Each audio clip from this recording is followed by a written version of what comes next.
Section break. I got home, drank a huge glass of water, and chomped a small bag of corn chips. It was hot outside, and I knew getting dehydrated would make my headache worse.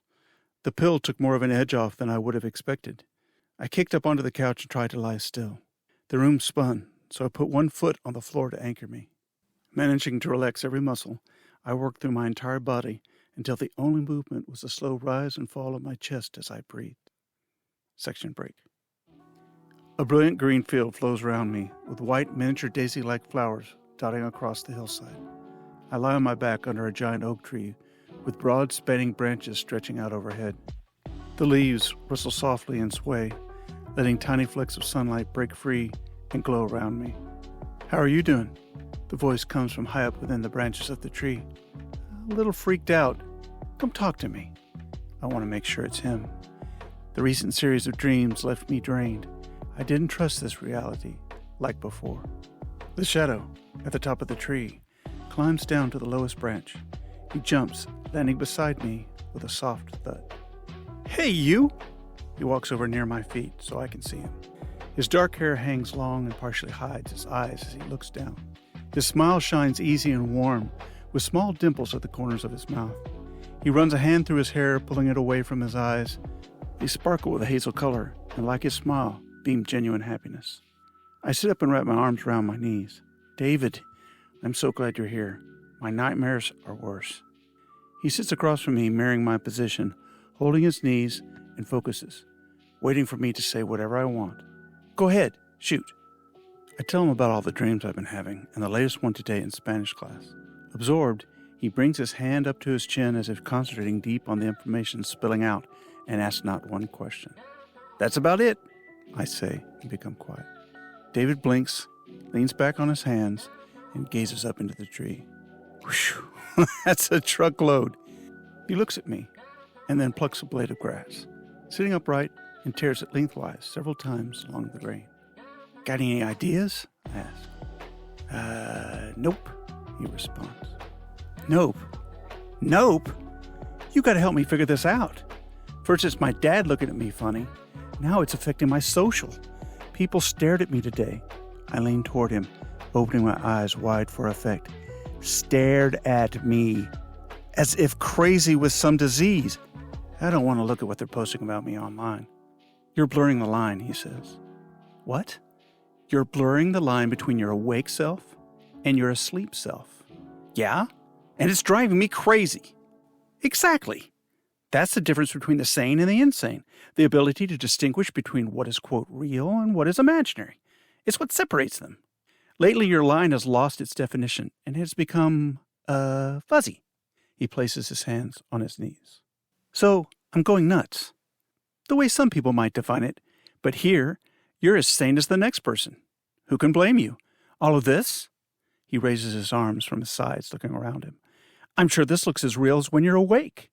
You see this tree and hear the leaves rustling." He reaches out and puts his hand on my forearm. "You feel the warmth of my hand, and I feel a slight pulse from you." "Yeah, but this isn't real," I say. "What makes you think that?" he asks. "This is just a product of my imagination." "We're back to that. You're saying I'm not real." David's eyebrows rise, waiting for my response. "Well, not exactly," I say. "I'm telling you, I am. I'm as real as you." His eyes lock onto mine with a sharp edge. "Now who's crazy?" "Exactly!" He beams a huge smile at me, as if I paid him a compliment. I scrunch up my face. "You're confusing me." "Come on, Luce. Maybe you're in a dream, but you're not stupid. Your brain still works in here. Tell me, just spit it out." "I can't. You gotta see it for yourself.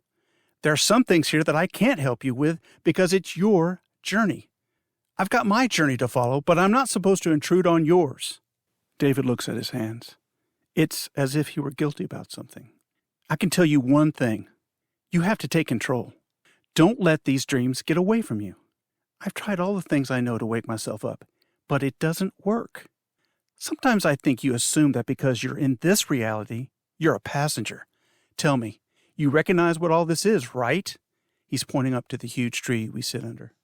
"Yes, but..." "There you go. That's half the battle." "What is?" Why is he talking in circles? David sighs. Okay, I guess I can tell you this. Knowing you're dreaming, it's got you half the way there. You just have to figure out the other half. I get to my feet. David stands as well and brushes the grass off his jeans. Halfway to where? I ask. To there. Talk about frustrating. You remember your dreams, right? Yeah, I remember everything. Then you need to commit this dream to memory. Write it down on your brain, whatever. Just study it when you're able to concentrate on the words. David's face loses its glimmer. His head hangs lower and he scratches the back of his neck in thought. Sorry, I'm not trying to frustrate you. I put my hand on his shoulder. Oh, it's not your fault. It's sort of mine. I want to comfort you and help you work it out, but I can only help up to a point. Do you represent some kind of dream symbol that my subconscious can't reveal? I ask. Where'd you hear that mumbo-jumbo? Now it's David's face that's scrunching up. I read it in a book on dreams. Some parts of your dreams you might treat that way, but not... Anyway, you need to think back on what I told you and what I didn't. He glances sideways at me. What does that mean? You'll understand, says David. One more thing. Steer clear of that darkness. How? You don't know what I'm going through. As I said, replay these words later and analyze them. Just stay away from that dark dreamer. Who? The snake guy, that's who. He's no one to mess with. He looks up into the tree. Luce, maybe I said too much. I need to go. Wait, you know who this thing is? I reach for him, but he jumps up, grabs the lowest branch, swings his legs up to another, and pulls himself into the tree. He soon becomes a shadow, climbing. How do I avoid the snake dude? I yell into the tree after him. He stops climbing. Need to figure that one out by yourself, he shouts back. Yeah, some boyfriend you are, I mumble.